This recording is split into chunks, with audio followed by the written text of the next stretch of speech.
Hello everyone and welcome back again to our new channel, and this time we will continue the basic ideas about the applications of the derivative. This time we'll be talking about a critical number. The word critical seems here a word that is not common to you, but as we go along in dealing with some or particular function, you may understand why is it that this number is called critical. Okay, just remember that when you are talking of a function, y is equivalent to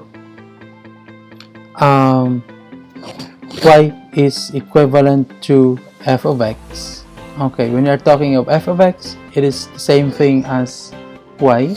And when we are talking of y prime, it's just the same as f prime of x, or the derivative of x. Okay, so what is the idea about this critical number? So critical number, I will write here.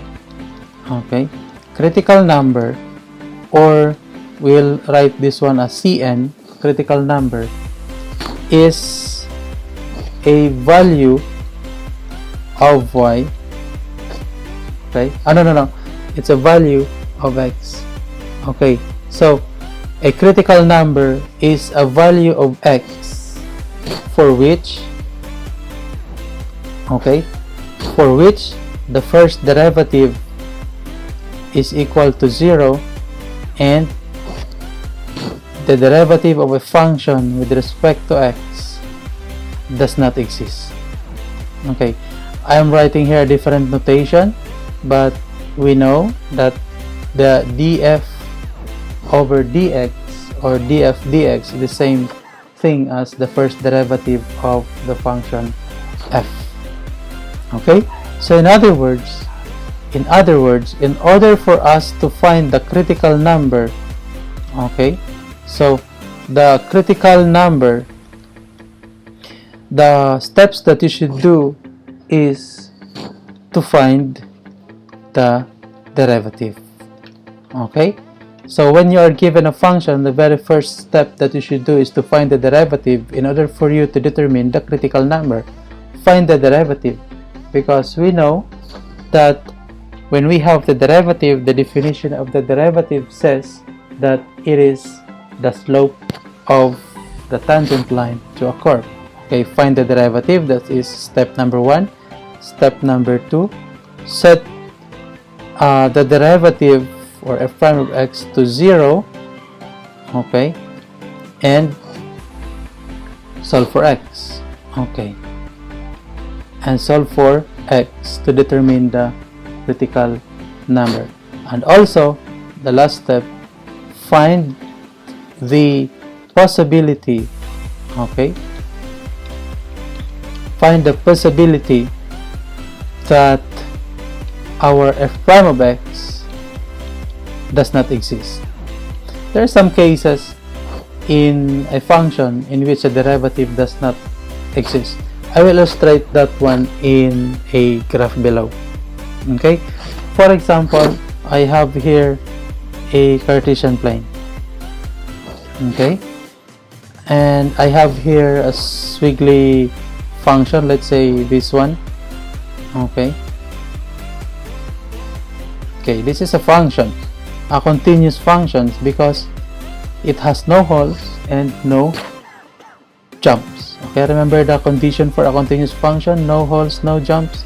Okay, this part here is the maximum, or we can say the relative, okay, maximum. Okay, and this is the part that we can say is it the minimum? No, this is not a minimum, but this point here has an important role. Okay, and this one here, this part is an important point also. Okay, so at this point, what is the derivative at this point? So the tangent line here is horizontal at this point. So if the line is horizontal, the slope is 0, right? Of course. So if this point represents some values coming from the x-axis, let's say this is the derivative in which it is equal to 0. This one here says that the slope of the tangent line is 0. That is obvious because the tangent line here, represented by a broken line, is a horizontal line. And when we have a horizontal line, it has no inclination. So that is 0. So at this point, the derivative is 0. How about at this point? Do we have here a tangent line at this curve? Yes. And what is the behavior of the tangent line? Is it horizontal also? Yes. So at this point also, we may say that at that point, the derivative is also 0. Okay? We can say that this one is a relative minimum. When I say relative minimum, this is not the absolute minimum. In this neighborhood, in this part of the graph, this is the lowest point. In this part of the graph, in this neighborhood, some other books call that one neighborhood, this is the maximum. Okay, and in this neighborhood also, this one is a maximum. So we can say this one also as a relative maximum. Okay, but at this point, we are interested with the behavior of the derivative at these 3 points. This one, the derivative is 0. The derivative is 0. How about this one? Remember, this is a corner or this is a cusp. Okay, a cusp. Whenever you encounter a cusp or a corner in a function, it means that the derivative does not exist. Why?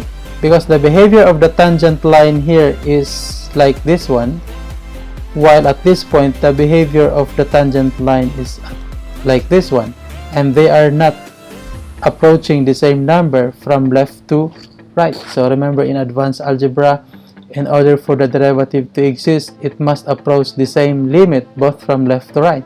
But obviously in this example, we have two different behaviors of our two tangent lines from left to right.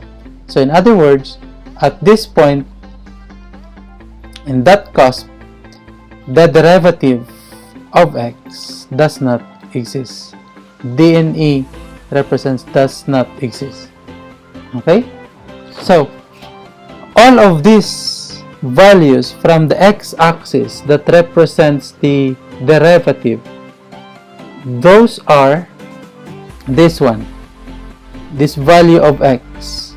Whatever value of that x, let's say x equal to c sub 1, and another value here, let's say x is equal to c sub 2, and this one is x is equal to c sub 3. All of them, all of this point from the x-axis represents our critical number. Okay, so in other words, critical numbers are numbers coming from the x-axis that represents the x values. Okay, remember, in our definition a while ago, we have a critical number is the value of x, for which the derivative is either 0 or the derivative is or the derivative does not exist. So it is a value of x. Okay, so in our graph, all of them, all of these three critical numbers came from the x-axis. And what are these points here? Okay, these 3 points here, this one, and this one, and this one, this is what we call the critical point. Okay, critical point, critical point, critical point. CP means critical point. Of course, a critical point is a point now. Okay, so the critical point should have two coordinates. It will come from C and f of C. Same with the other critical points here, this one and this one. So before you can identify the critical point, you should identify first the critical number, and the critical number came from the values from the x-axis, okay, in which the derivative is either 0 or the derivative does not exist. Okay, in the next video, I think we are very ready to have some example. See you soon. Thank you very much.